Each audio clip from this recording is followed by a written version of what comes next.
Hola, buenas noches. Les saluda Jorge este viernes 21 de noviembre en esta primera maratónica del grupo La Alegría de Vivir por Zoom. Y en esta ocasión tengo el honor de presentar al compañero Alfredo, quien nos desglosará el tema, eh, la práctica de los principios espirituales en la familia, las 12 tradiciones. Adelante, Alfredo. Hola, buenas noches. Mi nombre es Alfredo y soy un miembro agradecido del programa de Neuróticos Anónimos. Pues les doy gracias al grupo por la invitación y pues ahora sí que me da gusto que hayan este tipo de eventos porque son tan necesarios para el crecimiento de la comunidad, pero un crecimiento con conciencia, porque los crecimientos sin conciencia sí, no son muy fructíferos, pero cuando se dan con conciencia, hay muy buena información, hay muy buena, este, crecimiento, muy buen crecimiento. Fíjense que cuando me estaban invitando con el tema, me decían, normalmente, las tradiciones, pues, son para los grupos, ¿sí? De, de recuperación, ¿sí? Y cuando se, se expresa que las 12 tradiciones para la integración de la familia, no es muy común escucharlo, pero si ustedes leen el libro 12:12, dice que estas tradiciones son para llevarlas a todos los asuntos, al igual que los pasos a todos los asuntos de nuestra vida. Y está establecido que también para la familia, al igual que muchos como Alfredo ha encontrado en la comunidad de 12 Pasos el sentido de pertenencia que no encontré dentro de mi núcleo familiar, porque dentro del grupo de familia de la Rosa Sánchez, que eran mis padres, yo no me sentí parte de ella. No sé si a alguien le ha sucedido eso, pero yo nunca me sentí parte de la familia de la Rosa Sánchez. Yo sentía dentro de mí que esa no era mi familia, que no era mi clan, y me sentí siempre solo, buscando en dónde sentirme aceptado, en dónde sentirme arropado, en dónde sentirme parte de, porque no lo lograba. Y normalmente cuando salía de la casa, que me escapaba desde niño y me iba a juntar con los de la esquina o con los de la cerrada del lago Chapultepec, me sentía contento, me sentía parte de ahí. Y me decía mi papá, dice, es que eres un vago, dice, porque todos los que se juntan a ir a cerrar son vagos y marihuanos. ¿Quiere ser eso? Pues yo ni le entendía que era un vago y marihuano, pues yo tendría 5, 6 años, 7, y era bien chico. Y vivíamos en una vecindad vertical, en el cuarto piso, en donde me doy cuenta que empiezo a darme idea que es una familia disfuncional.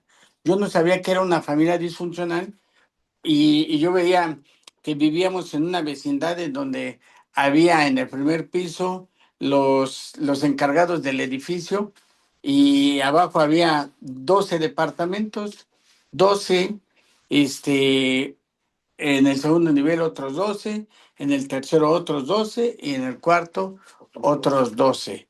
Nosotros vivíamos en el número 47, ¿sí? Y era bien curioso, en el primer nivel había los familiares de la que cuidaba el edificio, ¿sí? En el segundo nivel estaban las prostitutas de Tacuba, ¿sí? De allá de Tacuba.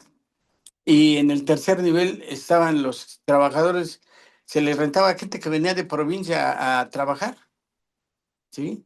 Y en el cuarto nivel había familias. Y era curioso porque era una mezcla como que vas creciendo y se te hace tan normal. Se te hace tan normal crecer en un ámbito donde hay droga, donde hay alcohol, donde hay rateros, donde hay prostitución, en donde hay gente que paga por la prostitución, que eran los que iban a ver a las chavas estas, y gente que viene de provincia a trabajar. Sí, que son trabajadores que venían de Tlaxcala, Puebla, Toluca, de albañiles. Normalmente la mayoría eran albañiles y pintores, plomeros. Y en el cuarto nivel había pura familia del Alta, pues vivíamos en el cuarto nivel y era la familia Quirós, la familia Márquez, la familia Buendía, la familia Garza, nosotros la familia de la Rosa, la familia Ruiz. Fíjate que todavía me acuerdo de toda la familia. Es bien curioso cómo la programación en mí, me acuerdo todavía del primer número telefónico donde trabajaba mi papá, productora química mexicana, ¿sí? El teléfono era 5, ¿sí? 25 35 40, ¿sí? ¿Sí? ¿Por qué me lo aprendí? Porque nos mandaba mamá a hablar por teléfono, ¿sí? Cualquier cosa que necesitaban. Y como mi hermano era el que cuidaba el edificio, la fábrica donde trabajaba papá, pues era el que contestaba. Y ya cualquier cosa que se le tenía que decir a papá, porque mi mamá y nosotros casi no lo veíamos porque se salía a las 5 de la mañana y regresaba a las 9 de la noche. Éramos una familia muy acomodada, éramos 17 hermanos y papá y mamá, 19 personas viviendo en una vivienda de 4,5 por casi 7 metros, en donde había sala, comedor, dormitorios y hasta sala de juegos.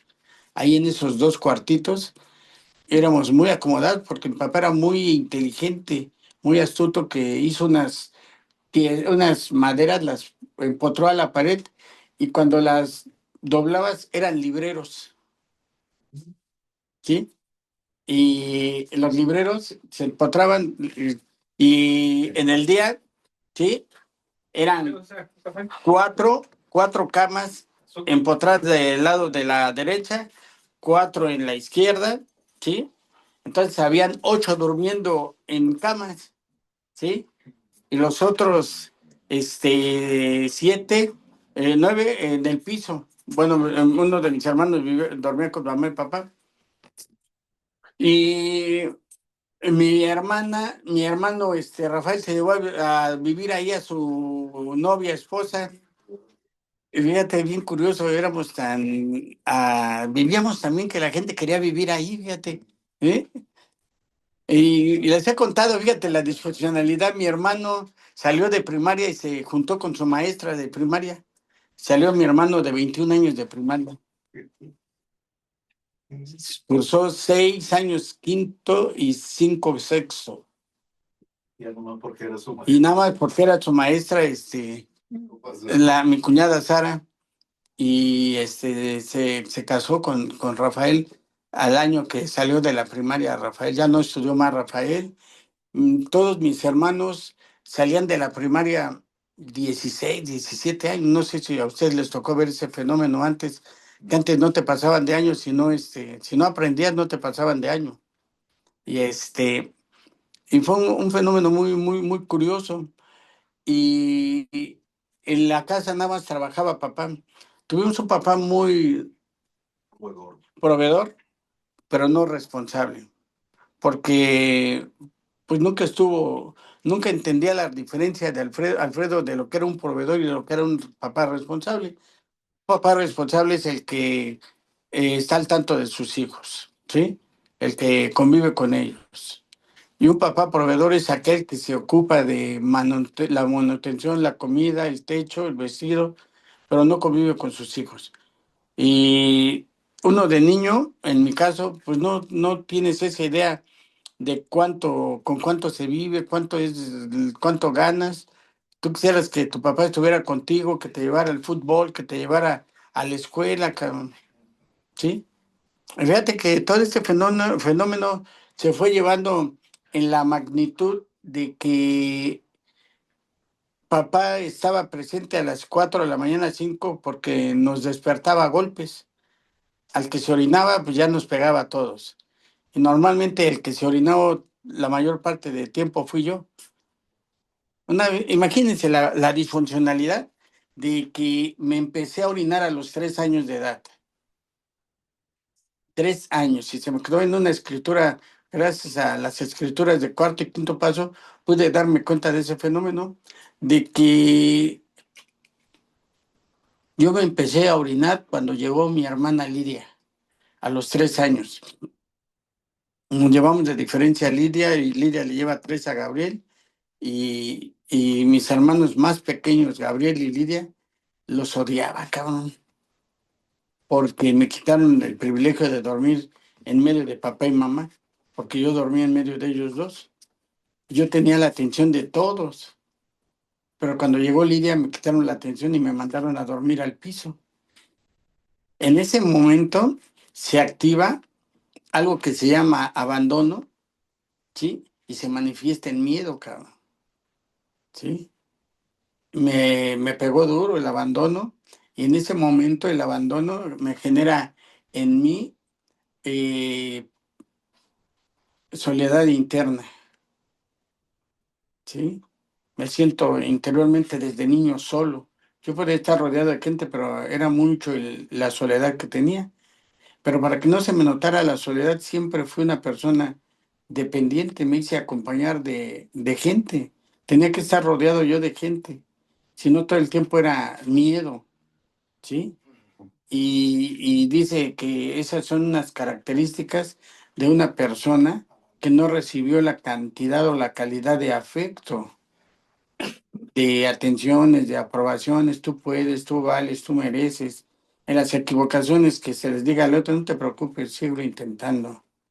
Entonces, el hecho va de que en la monotonía de la casa de la Rosa, en vez de lo arriesgado, era, era probar lo que no has probado, era intentar hacer cosas diferentes. ¿Por qué? Porque te impulsaban a hacer lo que a la segura. Estaba vetado, estaba prohibido improvisar, estaba prohibido, vetado, probar cosas nuevas. Papá nos decía, búscate un trabajo, ¿sí? Haz antigüedad y pensiónate. Fíjate, el mensaje de papá. Nunca nos dijo estudien, mal. Nos dio estudios hasta donde tú quisiste. Les digo porque papá pagó estudios a todos. Imagínate, para que mis hermanos estudiaran 15 años la primaria, ¿sí? Y la mayoría de mis hermanos sucedió ese fenómeno.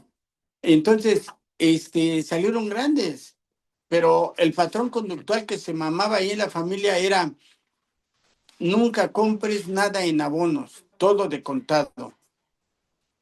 Era el mensaje y nos decían, ustedes cuando mi papá nos sentaba y él, era mesa redonda, así como las de los alcohólicos, éramos un chingo atrás y él sentaba y nos decía, no debemos de pedir prestados, no debemos de recibir nada de afuera. Si tienen hambre, digan que ya comieron. Si les dan ropa o algo, digan que no la necesitan, que ustedes la tienen guardada. Fíjate cómo la programación que te decía, porque mi papá padecía algo que se llama vergüenza ajena. ¿Sí? Era una persona con demasiada vergüenza ajena. Y el hecho viene en que tú vas adoptando lo que se llama carácter. Dice el programa, venimos a sufrir un profundo cambio de personalidad. Venimos a sufrir un profundo cambio de personalidad. Y dice, el capítulo 5 dice, la enfermedad está dentro de ti. Mientras tú no conozcas tu personalidad, es poco el provecho que le vas a encontrar a la recuperación. Poco el provecho. ¿Por qué? Porque si tú no sabes cuál es tu personalidad, ¿cómo la transformas? ¿Cómo la cambias?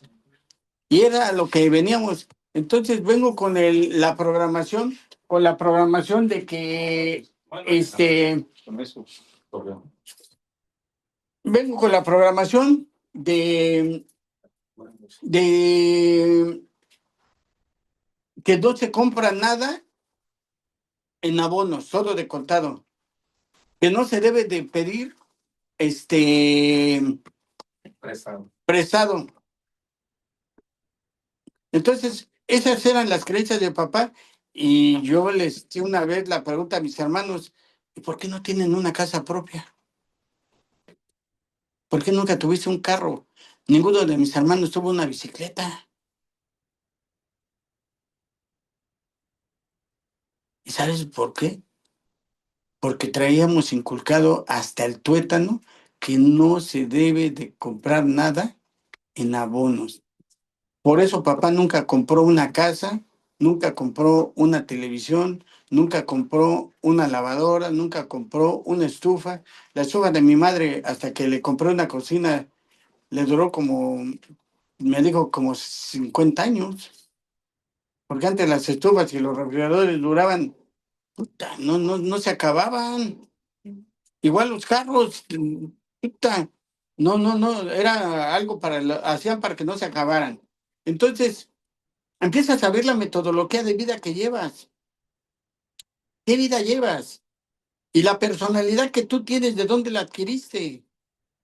Y me doy cuenta que yo adquirí la personalidad no de mi papá, porque el temperamento no se hereda de tu padre, se hereda de tu abuelo. Mi padre venía con esa tendencia de mis abuelos. ¿El abuelo paterno o materno? Del materno. ¿Por qué? Porque viene en el cordón umbilical, ¿sí?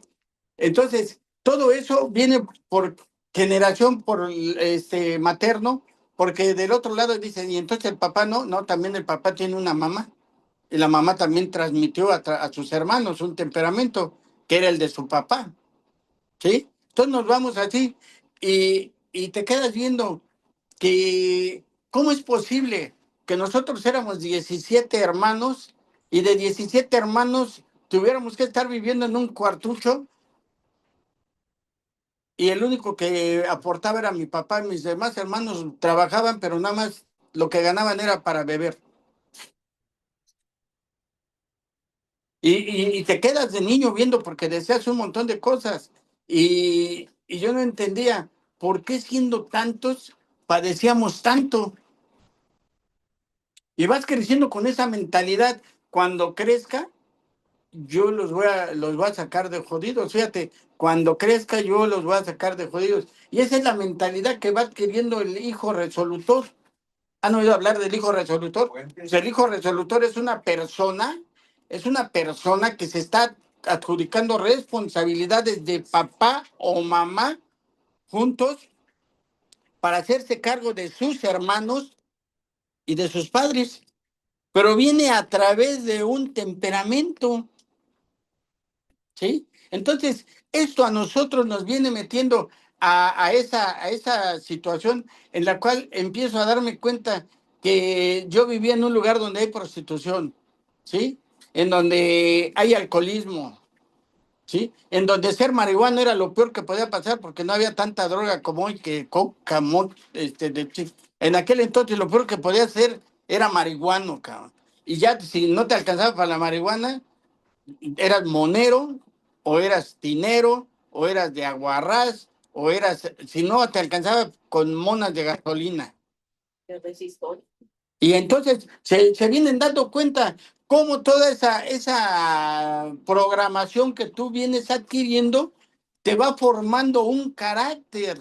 El temperamento ya lo traes genético desde que vienes en el cordón umbilical. Cuando papá y mamá hacen la fusión de tener la relación, en ese momento ya te están transmitiendo todos tus microtransmisores, neurotransmisores que vienen a través del torrente sanguíneo. Y a través del torrente sanguíneo tú eres propenso a la droga, tú eres propenso al alcohol. Decían propenso, más no traes una característica de que vas a hacer, pero sí traes un tanto por ciento de indicios de que sí lo puedes hacer. ¿Por qué? Porque viene a través de la genética. Al igual que el cáncer, al igual que la diabetes, al igual que otras enfermedades que se pueden transmitir por genes. Y aquí era la pregunta, ¿y se podrá transmitir la neurosis por genes? Fíjate qué buena pregunta, ¿eh? ¿Se heredará lo neurótico? Porque dicen que lo alcohólico, probablemente. Y entonces aquí te vienes dando cuenta que la neurosis es un desbalance de químicos en tu cerebro, ¿sí? Pero que también es complementada por el desarrollo de vivir en disfuncionalidad. Una familia disfuncional, neurótica, desequilibrio emocional. Y nunca lo sabías, no lo sabía. Entonces, crezco en un hogar en donde no hay autonomías, ¿sí? Donde hay un jerarca que es, yo pensé que era mi papá porque era el que nos golpeaba, pero la que dirigía la familia era mi mamá, porque mi mamá le decía chíngatelos y mi papá le obedecía. Luego yo llegaba a escuchar que el papá le decía, deja de cenar y después los ajusto como si fuéramos carros. Dice, ahorita los ajusto. Y mi mamá chingue, chingue. No, no, no. De una vez, de una vez. Y nos formaba. Y mi papá, en contra de sus deseos, nos daba unas golpizas con un cable de luz del número 10. Lo ponía en un bote, fíjate. Ahí lo colgaban en un bote y lo tenía con vinagre, fíjate, que para que no hiciera ámpula. Y aunque no hicieran burla, andabas ahí con unas pinches ronchotas de los golpes que te daba. Pero yo veía a papá que estaba loco en mi cabeza. ¿Por qué? Porque se descoyuntaba feo de que nos tenía que chingar a 10 muchachos al mismo tiempo y nos formaba. Pero el que se merecía más, porque era bien curioso, mi papá decía que era justo. El que hacía las travesuras, el que hacía las equivocaciones, el que no hacía la tarea, el que no obedecía, le daba 3 o 4 chingadazos. A los demás les daba uno, por no cuidar al que desobedecía. ¿Y quién crees que era el que no obedecía? A mí era el que me pegaban diario, y después de que me pegaban mi padre, me pegaban mis hermanos.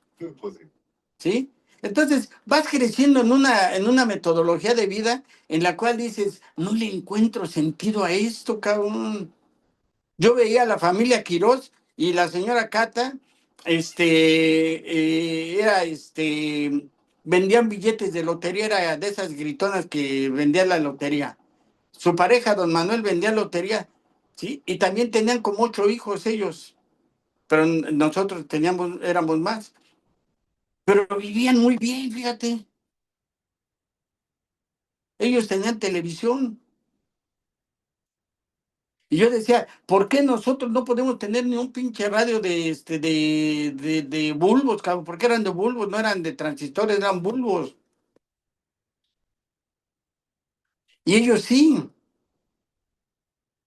Entonces vas creciendo deseando, cabrón, vas creciendo queriendo, ¿sí? Entonces, aquí es donde viene, hasta dónde te llevan a las gradas de la locura, la carencia y la humillación. Empiezo a orinarme a los 3 años y mi papá empieza. Fíjate, mi papá empiezo a sentir el rechazo de él a la magnitud, porque me empieza a golpear, porque me orinaba. A las 5 de la mañana mi papá antes de irse ya me dejaba madreado. Calientito. ¿Y sabes qué era lo peor? Que mi padre en su ignorancia me amarraba en la reja y les decía a todos que no me quitaran de ahí hasta que me secara. Y es horrible, miado. Pero más horrible la humillación que los demás vecinos, los niños dicen, no te juntes con el zorrillo porque tiene una enfermedad, dice, su papá no lo quiere. Y empiezas a crecer en el odio, cabrón, de la gente que te tiene que dar a ti, indoctrinar, te empieza a dar que lo odies, que lo desprecies.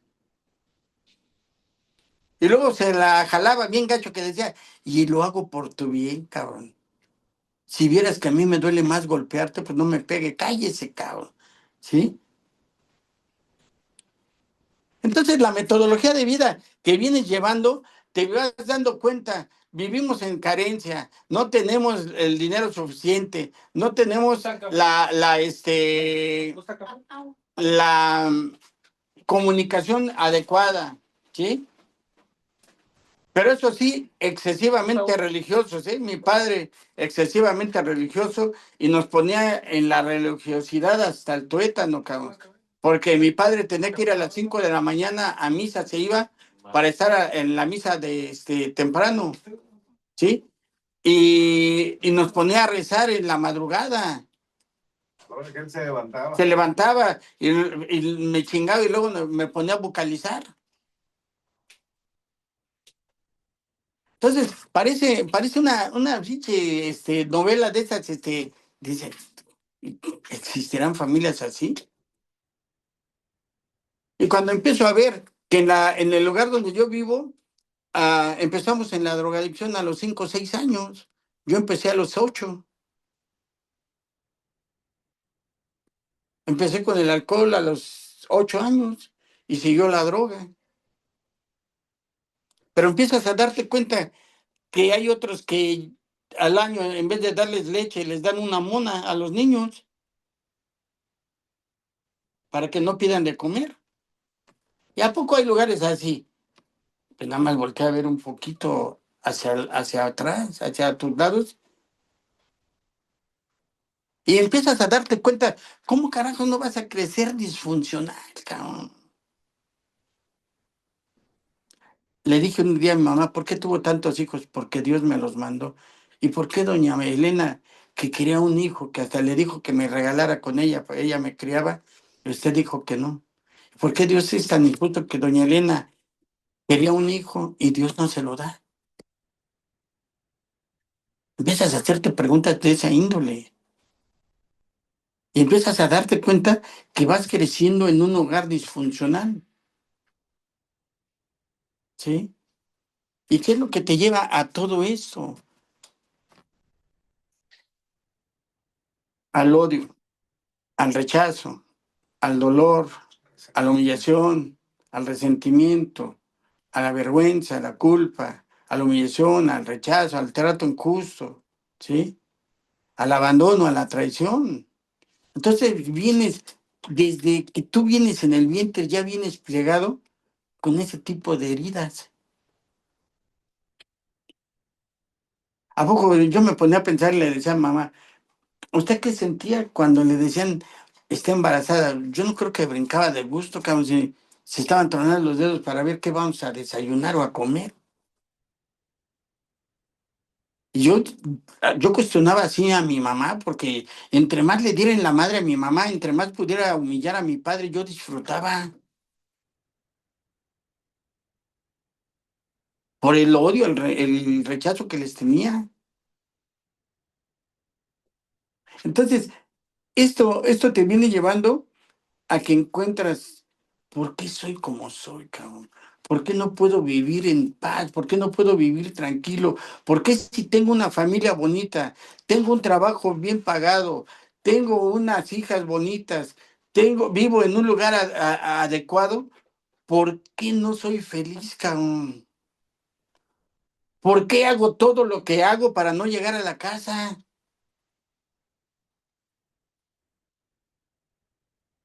Y empiezas a darte cuenta que vienes de una familia disfuncional en donde el requisito es vivir bien, mal. En serio, porque les preguntas a alguien jodido, ¿cómo estás? Bien. Y como requisito vienes bien jodido y acostumbras a estar jodido.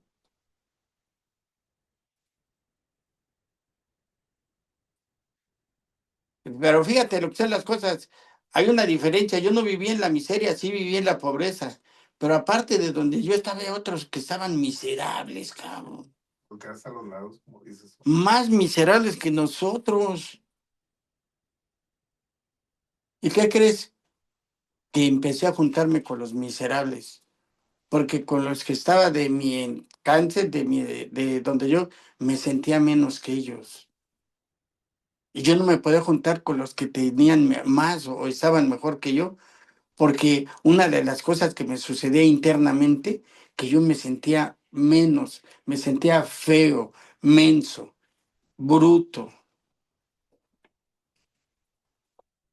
Entonces tienes que buscar a unos más feos que tú, más brutos que tú y más jodidos que tú. Y por eso te preguntas, ¿eres feliz? ¿Y qué crees?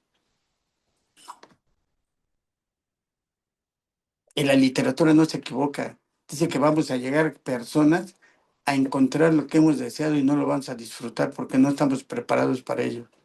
Porque tenemos una programación de, de mediocridad.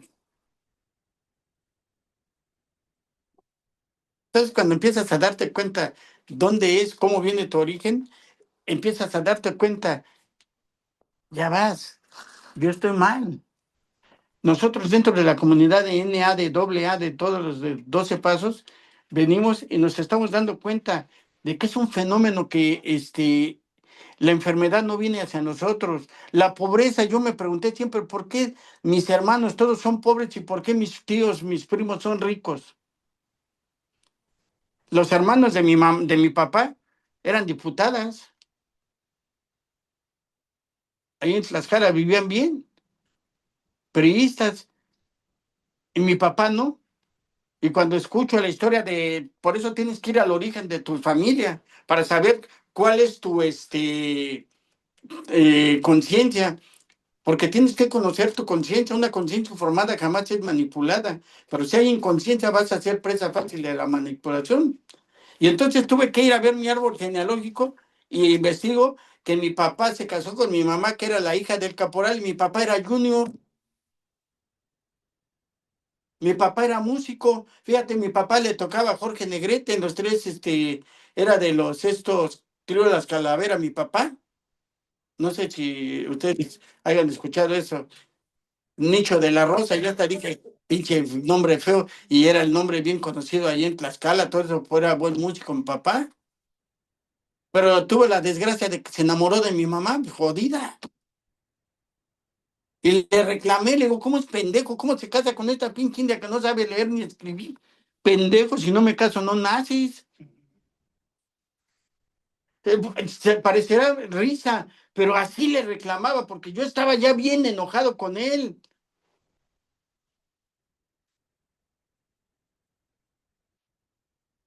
Y es cuando uno, como hijo resolutor, empieza a dar para humillar, cabrón.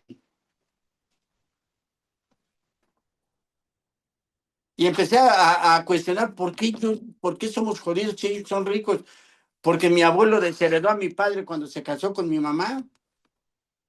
Y como eran de aquellos revolucionarios que la cepa de la familia es la más importante, a nosotros no nos quiso mi abuelo, por eso no nos heredó.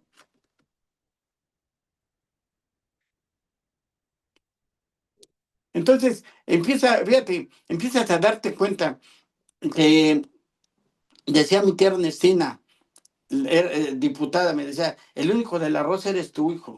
¿Por qué tía? Dice, porque eres ojete, dice. Y para ser de la rosa se necesita ser ojete. Fíjate la tesitura de la magnitud de las palabras de mi tía. Si nosotros somos diputadas, dice, y chingamos al jodido, soy priista.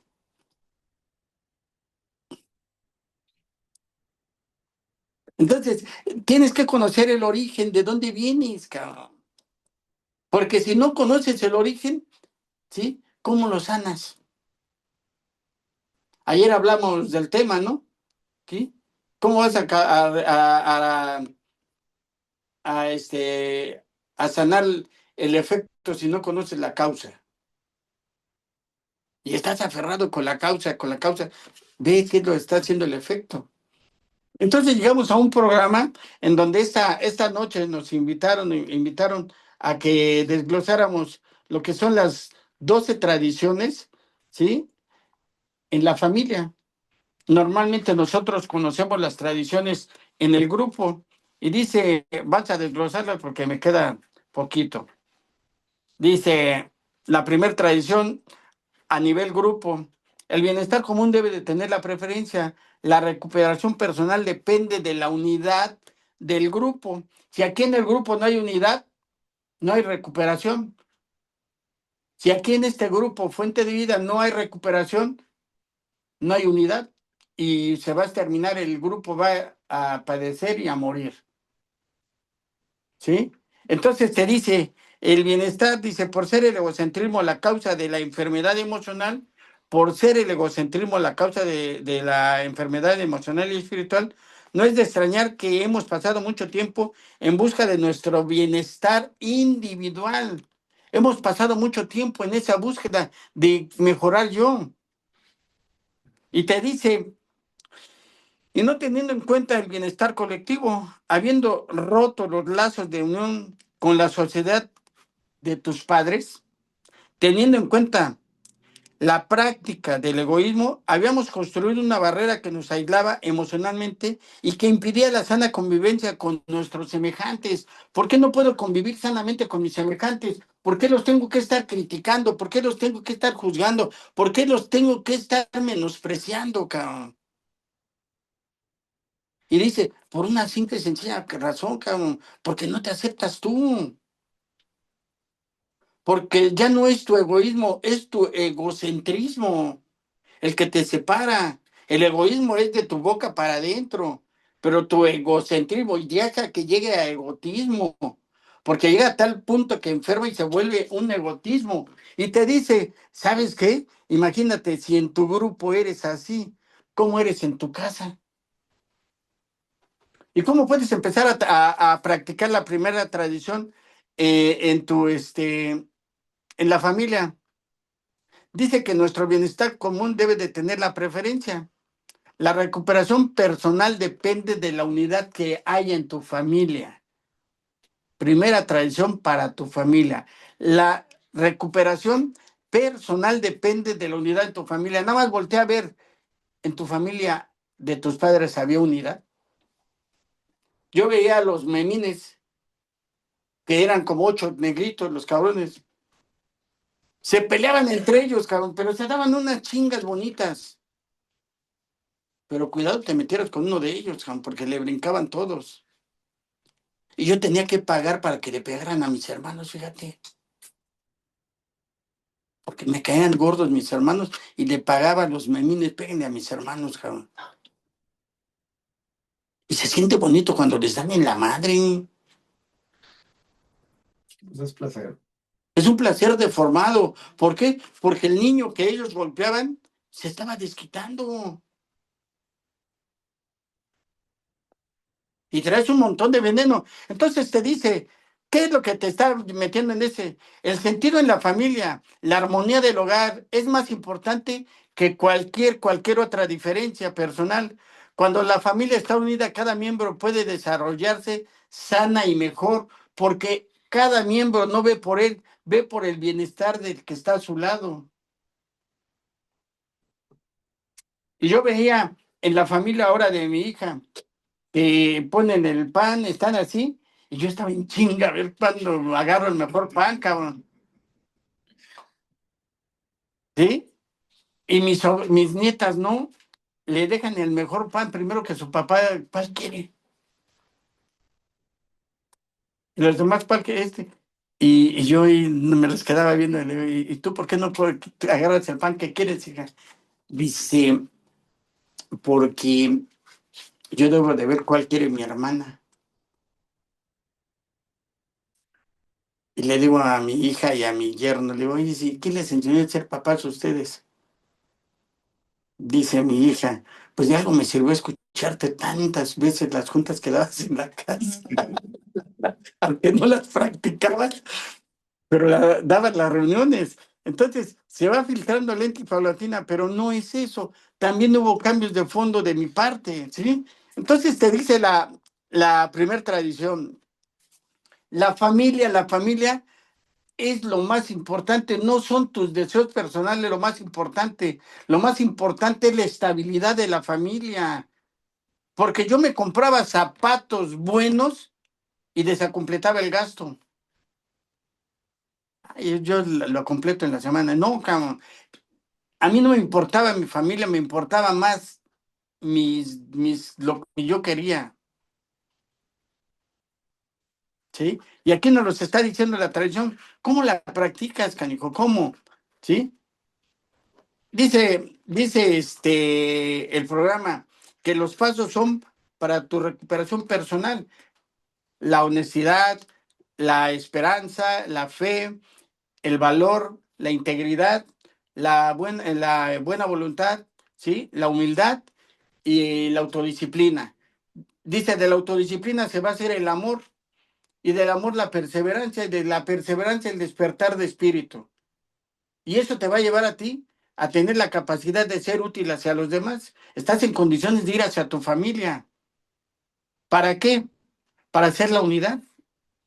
Y si tú sabes hacer la unidad con tu familia, es porque ya estás integrado contigo.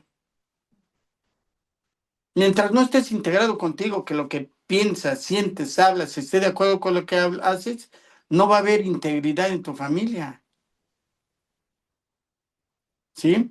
Entonces me dice el segundo paso para la agrupación.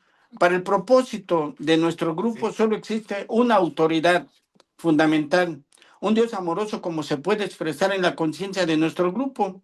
Nuestros líderes no son más que servidores de confianza, no gobiernan. ¿Sí? El sistema del mandato dice, como enfermos emocionales y espirituales, entendíamos que someternos a cualquier forma de poder o de gobierno estaremos perdiendo nuestra libertad. De hecho, al estudiar las organizaciones convencionalmente creadas por el hombre, siempre nos encontramos con el centro de mando. Por lo general se compone de personas requeridas para gobernar, dirigir o administrar, con el fin de que puedan desempeñar las funciones específicas para las cuales fueron creados. Entonces, no sé si es bien curioso. Hoy yo les decía que mi hija cometió el pequeño desliz de hacer abuso de confianza. Mi yerno, el director del banco de Banamex, el director, por palancas le entró a trabajar ahí de director de la sucursal. Mi hija terminó de estudiar administración de empresas, salieron de ahí de la Ibero. Y a mi hija se le ocurre agarrar un préstamo, mi yerno le hacen un préstamo, ¿sí? De 20 millones de pesos, cabrón.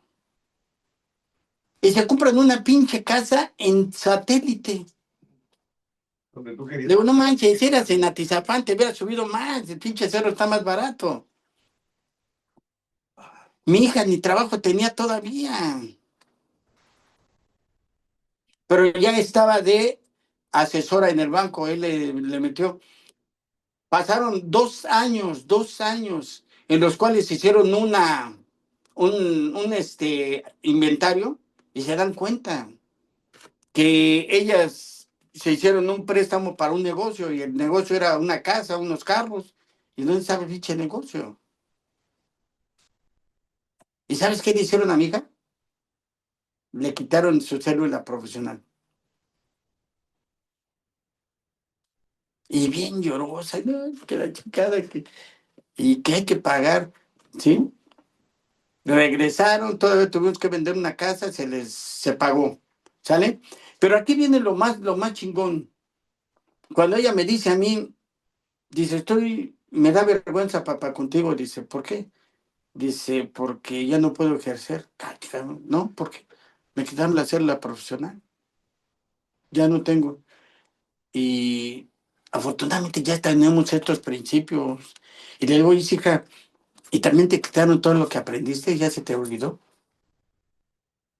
No, ¿cómo crees? Eso es lo que sirve, pinche título, no.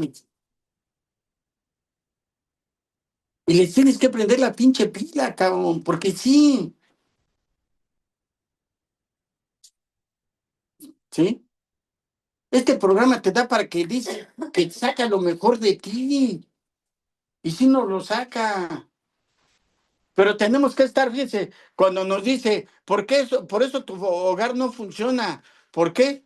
Porque te deja llevar por cosas tan vanas, dice, dice la segunda tradición en la familia, para el propósito de mi familia solo existe una autoridad fundamental, un poder superior amoroso que se expresa en la conciencia de la familia. ¿Quién es la conciencia de la familia? Papá y mamá, no, son papá, mamá, los hijos, cabrón. Pero luego otros meten a su mamá, a su abuela, a su abuelo, a sus hijos. Esos ya no son su familia. Ese es uno de los grandes problemas que hay, que no sabemos quién es la familia. Y la familia nada más es la pareja con los hijos. Le digo a mi hija, tú ya dejaste de ser familia de la Rosa. Ay, papá, yo siempre no. Tú ya eres, entre tu esposo y tú ya son una familia. Y no permitas ni que yo ni tu mamá te entremos a dirigirles la vida porque se las vamos a tronar. Y te está diciendo, ¿por qué sentido lo dices? Porque no hay imposiciones de autoritarismo. Las decisiones importantes se tornan dialogando entre los miembros de la familia, ¿sí? Se toman decisiones buscando el bienestar común, no el bienestar individual y usando la sabiduría colectiva. No sé si ustedes se han dado cuenta que hay decisiones de familia para favorecer a uno. Y lo hace la mamá o el papá o los dos, y la otra parte de la familia, la otra hombre o mujer, se siente relegada, no tomada en cuenta, cabrón. Y dice, los papás los amo por igual. No es cierto, cabrón. Y no es que sean preferencias, es zona vibratoria. El temperamento jala temperamento. Si tú eres colérico, tienes una hija colérica, no la vas a rechazar. ¿Por qué? Porque se ponen al tú por tú, ¿sí? Entonces, eso es lo que nos está invitando, que la tercera tradición nos está diciendo, perdón, la tercera tradición en el grupo nos dice, el único requisito para ser miembro de NA es el querer recuperarse de la enfermedad emocional. Para ser miembro del grupo, ¿no? De NA como un todo. Porque esa es la diferencia. Para ser miembro de NA, no miembro del grupo. El único requisito, ¿sí? Es querer recuperarte de la enfermedad emocional. Por eso a nosotros nos decían y se los dicen a ustedes, donde tú vayas a cualquier estado, a cualquier país donde veas un logotipo verde NA, puedes entrar como en tu casa. ¿Por qué? Porque es puerto seguro. Como alcohólico te lo dicen, donde veas un logotipo de AA, métete y no hay bronca. Pero a ver, métete a cualquier casa a ver si no va a haber bronca. Y por eso las comunidades son universales y no nos damos cuenta. Entonces me dice que al ingresar a NA se descarta cualquier tipo de regularización que pueda impedir la entrada de cualquier enfermo emocional. Todos tienen la misma oportunidad de lograr el equilibrio emocional, así como nosotros lo tuvimos, así como a ustedes como nuevos llegan y les dicen, bienvenida, eres la persona más importante a la reunión, ¿sí? Y les leímos todavía el patrimonio 23, somos amorosos, cariñosos y hacemos sentir bien a quien viene, ¿sí? Nada más falta preguntarle a la nueva si se sintió así, ¿verdad? ¿Sí? Porque sí, les ve la cara a los de allá y qué óvole, ¿sí? Entonces te dice, tenemos que tener una mente abierta y con amor. Para llegar a la sencillez, la practicidad del único principio de ingreso, las comunidades anónimas incluyen de NA tuvieron que recorrer un camino largo y difícil de apertura, pero de mente y ejercicio de amor, ¿sí? Es una capacidad de recorrido de una mente, ¿sí? Y un recorrido de amor. Entonces, ¿qué es lo que me está diciendo? La tercera tradición nos dice, tienes que identificar tu lugar. Tú llegas como miembro al grupo, llegas como visita y quieres dar órdenes a los que están aquí.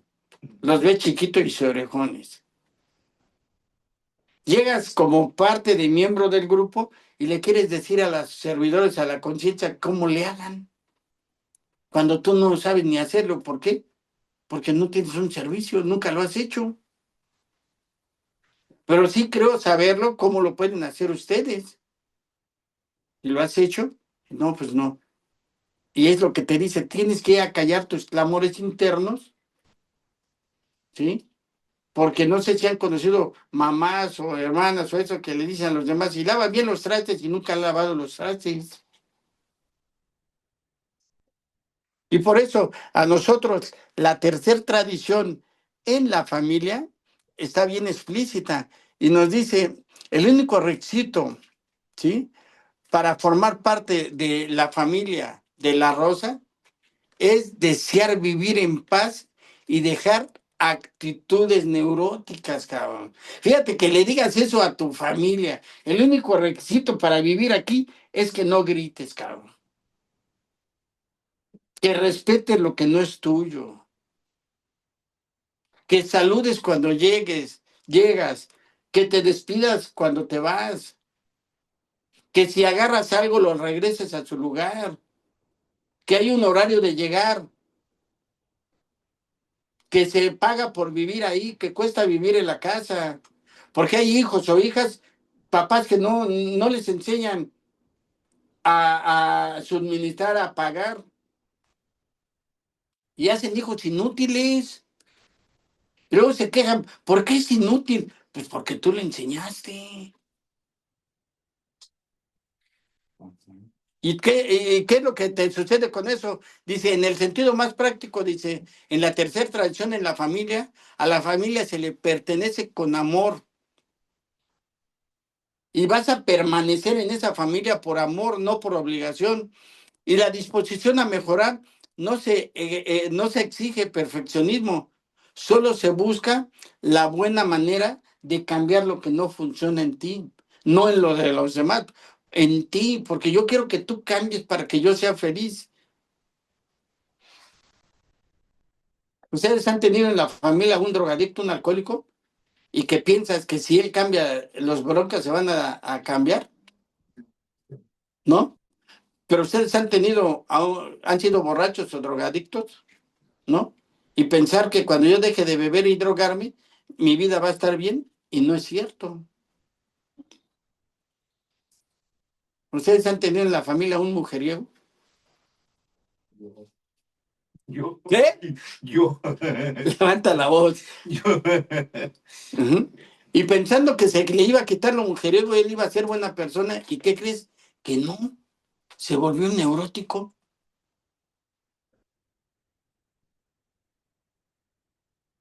irritable, descontento y desconsiderado, porque él no sabe cuál es su posición. En la tercera tradición no sabes cuál es tu posición. El hijo que se siente papá de sus papás y de sus hermanos, ese hijo, ¿qué crees que pasa? Que no tiene una familia propia, porque ya tiene la suya, ¿para qué quiere otra? Y por eso hace familias y las deja. Fíjate que yo fui resolutor y estuve en mi familia, ¿no? Entonces, aquí lo venimos a ver.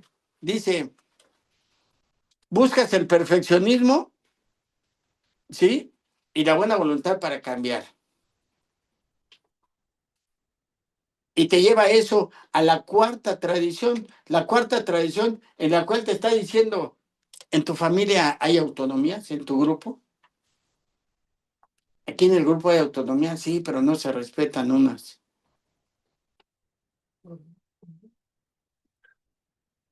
¿Y tú las respetas? No, pues no. Pues empieza a respetar las que tú no respetas y deja que los demás empiecen a respetar las propias que no respetan.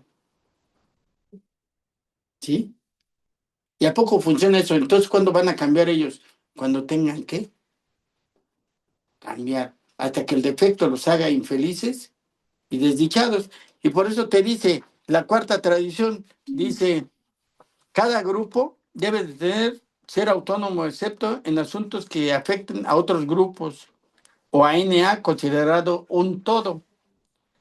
Dice, autonomía con responsabilidad. Antes de entrar a NA, la mayoría de nosotros siempre habíamos tenido y pensado en la autonomía como la facultad personal que nos da libertad para hacer las cosas que queríamos y como queríamos, independientemente de los resultados en relación con los demás. Autonomía así malentendida siempre ha significado un reto enfermizo en nuestra vida y a menudo con resultados desastrosos. Por eso cuando nosotros llegamos al grupo es bien desastroso el concepto que tienes de autonomía, que no debes de salir a decir aquí lo que escuchas y que no debes de ir a contarle a otro lo que dicen los demás aquí. Y te dicen, no es cierto, esa no es la autonomía.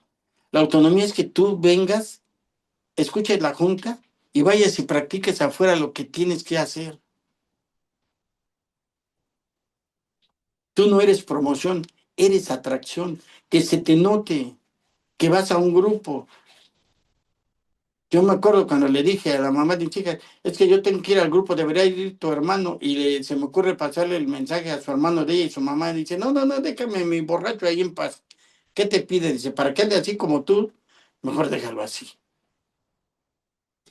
Y era realidad. Dejas de beber y sigues de ratero. Dejas de beber y sigues de chismoso, de huevón. Y se te nota más cuando ya dejas de beber.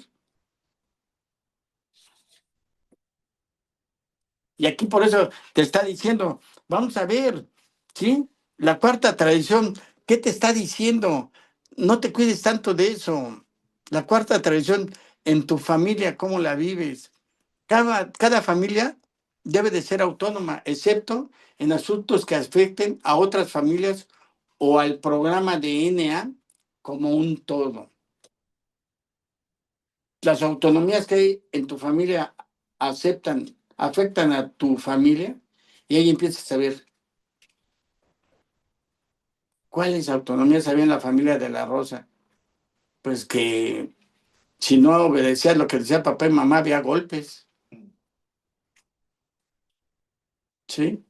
Tú tenías que estudiar, hacer qué hacer, y si no lo hacía, había golpes. Nunca había un reconocimiento a las cosas que hacías tú. Y te dice, en la familia, ¿cuál es la cuarta tradición? ¿Cuál es el sentido de la cuarta tradición en la familia? Cada familia tiene su propia dinámica y reglas internas, siempre que éstas no dañen a otros o contradigan los principios del programa, porque tú el programa lo vas a llevar a practicar allá. Y entonces empiezas a ver qué autonomías hay en tu familia. ¿Hay horarios? ¿Hay quién lava los trastes cada día? Cuando empezamos así en la familia, no nos agradó, pero lo tuvimos que hacer. Ya no era de que levantaran mi ropa, yo tenía que aventarla, echarla en el bote, el cesto de la ropa. Y anteriormente yo me quitaba la ropa y la dejaba tirada por todos lados. Pero empezaron a ver autonomías que funcionaron por un tiempo. Y el resultado fue que ahora mi hija me decía, fue gracias a lo que nos enseñaste, que cuando nos divorciamos su mamá y yo, ellos lo siguieron practicando, yo ya no, pero sí se inculcó. Y por eso dice que la quinta tradición en familia, dice, la familia tiene un solo objetivo primordial, apoyar a sus miembros en recuperación, ¿sí? La familia tiene un solo objetivo primordial, apoyar a sus miembros en recuperación emocional y ayudar a quienes aún sufren, ¿sí? Dice, ¿cuál es el sentido de esta tradición en la familia? La prioridad es acompañarse, escucharse, brindarse apoyo mutuo, sin juicios, sin críticas y sin desvalorización y destructivos. Y te dicen aquí, en tu familia, ¿cuál es el objetivo primordial? ¿Cuál es el apoyo? Y empiezas a hacer una lista. ¿Quiénes son los que necesitan apoyo? Pues los estudiantes, los que estudian en tu casa. ¿Cómo les vas a apoyar? Con alimento, con vestido, con los útiles. Sí, pues eso sí lo haces. Convives con ellos, les preguntas a ellos cómo van en la escuela, les ayudas con las tareas y empiezas a ver que hay otras prioridades que no has pasado, ¿sí? Yo veo ahora mi yerno en las entradas de ciclos de escuela, él no va a trabajar y lleva a sus hijos al primer día de escuela, a todos los eventos de firmas y todo, ahí está. ¿Y qué crees? Que yo también lo hacía. Pero el gran problema era que iba borracho, cabrón. Y aquí es lo que nos está diciendo. ¿Cómo eres tú? ¿Qué haces para que tu familia funcione mejor? ¿Qué estás haciendo? Y tradición número 6 nos está diciendo claramente, dice, ¿hay un propósito en tu familia? ¿Tienen un propósito en familia? Sí, avisarte Muchas, que te faltan 5 minutos. muchas familias son 9, 10, ¿no? Sí, hermano, dale, Ujú. Me dijiste 9:30 me dijiste. ¿Mm? adelante, adelante, dale, dale. La familia nunca debe de respaldar o involucrarse con entidades ajenas en asuntos que no puedan dividirla o generar conflictos emocionales, que es lo que me dice el propósito. Y te dice, ¿cuál es el sentido de que la familia nunca debe respaldar e involucrarse en entidades ajenas con asuntos que pueden dividirla o generar conflictos? ¿Han visto ustedes familias que prestan el crédito y que se los destruyen? ¿Y a poco no se acaba la familiaridad ahí? Pero es mi hija, es mi hijo, pobrecito, cabrón.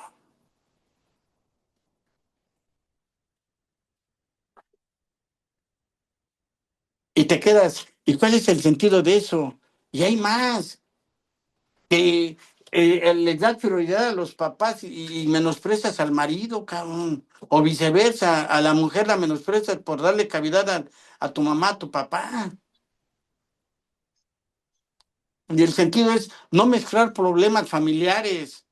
No de familia, familiares, los familiares de tus hermanos, tus primos, no las mezcles con temas externos que pueden causar divisiones innecesarias, ¿sí? Chismes, influencias negativas, de que yo tengo, ¿a poco no ustedes conocen? Nosotros tenemos esa bronca, la familia de la Rosa Rodríguez, que Navidad con su mamá y Navidad y Año Nuevo con su papá, y le digo, pero viven en la misma casa, por eso que... Y mis papás, pues no me siento bien con ellos, cabrón. Pero son, no, si quieres, vete tú. Y esa era la situación que nos dividió siempre nos dividió por falta de carácter, cabrón. Entonces, son muchas cosas que nos vienen involucrando. Dice la séptima tradición que su palabra clave es responsabilidad, habilidad para responder a tus necesidades sexuales, materiales, sociales y emocionales. Una persona con esas características es una persona con humildad, conocimiento y aceptación de su propia valía, pero ya también tiene conocimiento y aceptación de sus orígenes, que es la conciencia. Y por eso en la séptima tradición te está diciendo, eres una persona que ya actúas con responsabilidad. Ahí es donde se dice, se le da vida a lo que dice el programa, con mujer y sin mujer tú vas a salir adelante, con salud y sin salud, con dinero y sin dinero, ¿sí? Con enfermedad, sin enfermedad, cabrón. ¿A poco se puede? Pruébalo, ¿sí? Pruébalo. Dice que la familia debe mantenerse con su propio esfuerzo emocional y material, evitando depender de fuentes externas que puedan generar conflictos de control. Yo no quería que mis suegros intervinieran, mi suegra, pero ellos pagaban cuando yo me ausentaba. Ellos daban la dádiva, pero yo no quería que se metieran. En el momento en que tú permites contribución ajena, ya no la hagas de pedo, mejor flojito y cooperando. Entonces, dice el que, ¿cuál es el sentido de la séptima tradición? Evitar la dependencia emocional o económica externa de las familiares, ¿sí? ¿Sí? En la familia hay que buscar la autosuficiencia, la solidaridad y el equilibrio. La familia debe de estar en ese aspecto. Si no hay dinero, nunca digas que no hay dinero, di que el día de hoy, sí, por el día de hoy no hay presupuesto, caro. Y es una de las palabras claves para la abundancia, presupuesto. Si tú dices no hay dinero, hay carencia. Y es lo que nos está invitando esta tradición, que quites las carencias y expongas el presupuesto, ¿sí? Para que te des cuenta cómo va funcionando la octava tradición, que es la hermandad. Una persona que es autodisciplinada en su interior, que él ya no necesita que le estén diciendo qué hacer, cómo no hacer, que da sus pagos a tiempo, todo. Es una persona que sabe ser hermano. ¿Por qué? Porque la familia debe de mantenerse no profesional, aunque puede buscar ayuda externa cuando sea necesario. Puede buscar ayuda externa, pero siempre y cuando sea con conciencia de todos los involucrados. Entonces, ¿cuál es el sentido? Nadie dentro de la familia es terapeuta del otro. Se puede buscar psicólogos, programas o consejería profesional para complementar el crecimiento, pero en ocasiones no quiero ni pagar un psicólogo o una terapia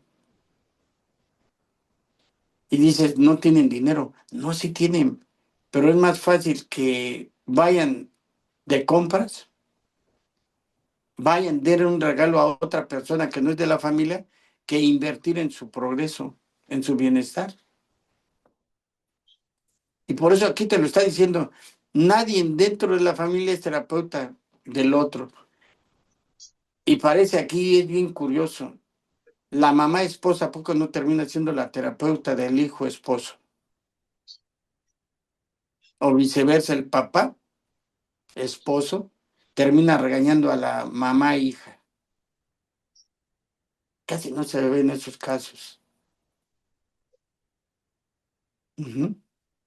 Y por eso aquí nos dicen, tú no eres terapeuta para estarle diciendo al otro cómo, hasta le tienes que decir cómo se vista, cabrón. Cómo hable, cuándo hable, a qué horas. Y es horrible vivir de esa manera, porque yo lo viví. ¿Y por qué lo vives? Porque no conozco mi personalidad. Al no conocer mi personalidad, atraigo personas que me vienen a enseñar cómo debo de vivir. Me vienen a enseñar. Mientras no aprenda cómo vivir, voy a seguir atrayendo el mismo tipo de mujeres en mi vida. O el mismo tipo de hombres en tu vida. Porque preguntaba a alguien, no, ¿y por qué me tocan puros borrachos? ¿Y cómo eran en tu familia? Pues mi papá era borracho. Pues así vienes programada. Pero nunca nos damos chance de voltear a ver una mirada hacia atrás. Dice la novena tradición, que para tener esa tradición debes de tener amor. Has aprendido a enmendar parte de los daños que tú has ocasionado y eres una persona con estructura. Una persona con estructura es una persona que en su familia nunca debe de ser rígidamente organizada. Debe de crear acuerdos o rutinas que sirvan, pero nunca estructuras que opriman. Porque en ocasiones lo que estoy buscando no es la integración, parece más la desintegración por la rigidez con que quiero dirigir la familia. Y cuando me doy cuenta, no nada más me veo solo, sino llevo años sintiéndome solo. ¿Y por qué? Nunca se me ocurrió pensar que era demasiada rigidez. ¿Por qué hay tanta rigidez? Porque tu vida siempre te sentiste rechazado. Una persona rechazada por su progenitor del mismo sexo es una persona que se siente tratada injustamente. Y en la injusticia, la herida de la injusticia, te va a hacer una persona rígida. ¿Sí? ¿Por qué? Porque tienes que vivir en base al perfeccionismo. Pero fíjate, es bien gacho. Eres bien perfeccionista, ¿sí? Con, con los imperfectos. Con la gente que está más, que tú piensas que está más mal que tú, pero no eres perfeccionista con los que sabes que son organizados. A esos no les dices nada, porque tú no eres perfeccionista porque lo eres, sino para que no se te vea, ¿sí? Lo rechazado. ¿Y eso qué es lo que te está ocasionando en esta tradición? En esta tradición lo que te está ocasionando todo ese trato injusto es que el sentido es de que se promuevan reglas claras, flexibles y basadas en el respeto, no en el control o en el autoritarismo, ¿sí? En tu casa, ¿tú lo respetas o te tienen miedo? ¿Sí? Es una de las preguntas. ¿Te respetan? ¿Te tienen miedo? ¿Sí? Ahí la que yo tengo que ver cuál es la que me está acosando, ¿sí? Y entonces me dice la 10ª tradición que la neutralidad, una persona con tradición 10 es una persona neutral, es una persona que no se mete a poner paz porque sabe que no funciona ese negocio. Una mamá que quiere poner paz entre dos hermanas que no se llevan, ¿cómo sale? Igual un ¿Y vos papá, cómo te llevas con tu mamá? ¿entiendes? Entonces, la familia no debe de tomar partido en controversias externas. Deja que sus hijos te arreglen sus broncas. Porque si tú no has podido arreglar las tuyas, ¿por qué piensas que puedes arreglar la de los demás? ¿Y vos cómo te llevas con tu mamá? Y entonces, este es el sentido para preservar la paz. Se evitan discusiones que no se construyen, políticas sin conflictos, comparaciones o polémicas de indecisiones y son innecesarias. Y para eso es la estructura de una familia en la cual vamos a ir haciéndola con principios espirituales. Pero ¿podremos llevar unas tradiciones a la familia sin que nosotros tengamos los pasos? Pues no, porque tú tienes que tener, dice, llegas a la 11ª tradición, que es el paso, el despertar de espíritu, y la tradición es el anonimato. Entonces nos dice claramente que la familia basa sus relaciones externas en la atracción más que en la promoción. Ustedes hoy en día, sus relaciones con el exterior las finjan en las apariencias de que hay que aparentar que somos buenitos, de que hay que tapar lo que hay en la casa, porque yo recuerdo que en la casa mi papá decía que cuidado sus hijas salieran con un domingo 7 porque se iban a la calle, ¿sí? Y cuando por aras del destino mi hermana Leticia, pues igual que yo, andábamos de drogadictos los dos, pero en una de esas locachonas parrandas la violaron y no la encontrábamos y la fuimos, nos dieron noticias al tercer día que estaba en la Cruz Roja, ¿sí? Y cuando se enteraron que hubo un abuso, que 12 personas abusaron de ella, cabrón. Ella tenía 15 años, 16 años, pero éramos bien borrachos, bien drogadictos los dos, ¿sí? Y mi papá en ese momento dijo que ella dejaba de ser de la Rosa. Fíjate, la rigidez de mi padre le dijo que dejaba de ser su hija. ¿Y por qué? Por lo que te está diciendo aquí, la familia basa sus relaciones externas en la atracción más que en la promoción. ¿Entienden? ¿Y por qué? ¿Cuál es el sentido? Se practica con el ejemplo. Una familia que trabaja su recuperación inspira a otros con sus comportamientos, no con sus discursos. Por eso cuando alguien se acerca a nosotros, en realidad nos ve, no es porque lo que ven en nosotros, sino lo que sienten que transmitimos nosotros. Porque la recuperación, aparte de que se ve, se siente. Porque dice aquí, los falsos recursos no te sirven de nada, ¿sí? Y nos vamos con la última, porque Jorge ya está muy desesperado. Sí. Dijo que 9:30, y son 9:25. Y si no, me corriges ahorita, porfito. Dice la 10ª tradición, que es la espiritualidad. El anonimato es la base espiritual de todas nuestras tradiciones, recordándonos anteponer los principios a las personalidades. Esta está bien tremenda, bien tremenda. ¿Qué sentido tiene esta tradición en tu familia? No se exponen errores ni intimidades de los miembros a terceros. Pero yo estoy viniendo aquí a contar de mi hermana Leticia y de mi papá, fíjate. Estoy viniendo aquí a contar intimidades de mi familia, fíjate, de mi pareja, de mis hijos. Y dice que no los debo, dice, pero te está diciendo, no se exponen errores e intimidades a los miembros, dice, de intimidad de los miembros de terceros. Dentro de la familia se practica la humildad, el conocimiento y la aceptación de esa persona, ¿sí?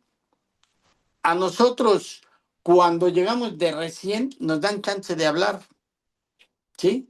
Pero te están diciendo que con el paso del tiempo, si tú tienes cosas de peso, las hables con alguien a nivel piso, a nivel apadrinamiento, a nivel consejería. ¿Para qué? Para que no saques cosas que no tienes que sacar porque no estás preparado para la crítica, ¿sí? Porque muchas veces se confunde, sube a tribuna y cuéntanos todas tus barbaridades y te las sueltas. Y luego cuando sube otro desorientado y tantito se trepa en tu historial, ya te resientes. Y te dice, no, vamos a tener que cuidar que el anonimato es la base espiritual de nuestras tradiciones, ¿sí? No se exponen errores ni intimidades de los miembros de a terceros dentro de la familia, que yo, si vamos a trabajar algo es en la familia, pero no lo vamos a exponer hacia afuera. ¿Por qué? Porque no nos gusta que nos exhiban, nosotros tampoco tenemos que exhibir. Y te dice, se practica la humildad, el respeto y el no juzgar, recordando que todos estamos en recuperación. Todos estamos en recuperación, nadie está recuperado. Y eso es prácticamente lo que nos están diciendo las tradiciones, ¿sí? Que la familia es la base, ¿sí? De tu recuperación, pero que esté en unidad. Eso es parte hasta aquí, mi querido Jorge, de lo que puedo compartirles de estas tradiciones. Gracias, Alfredo, por tu gran tema. Ahora vamos a pasar a las preguntas y respuestas. Los invitamos a ser objetivos. Tenemos el máximo de 1 minuto para que preguntemos a Alfredo y él nos pueda contestar. Recuerden que estamos grabando. Pueden levantar su manita o poner su pregunta en el chat de Zoom. Adelante. ¿Quién gusta hacerle una pregunta a Alfredo? Puede levantar su manita o a través del chat. Bueno, mejor la manita. No se amontonen, ya se saturó la línea. Adelante.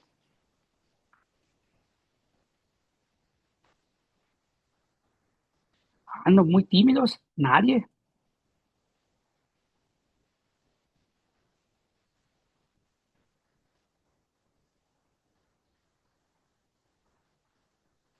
A la de una, a la de dos.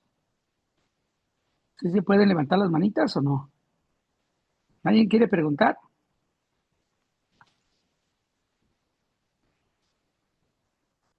Bueno, yo sí te hago una pregunta, a ver si así se animan. Alfredo, ¿cómo? A ver, creo que alguien, a ver, espéreme, alguien abrió, a ver, ok, ah, si no quieres, puedes escribirla, sí, claro, si tú puedes, puedes poner la pregunta en el chat, Luis, o quieres preguntar, paramos la grabación, házmelo saber.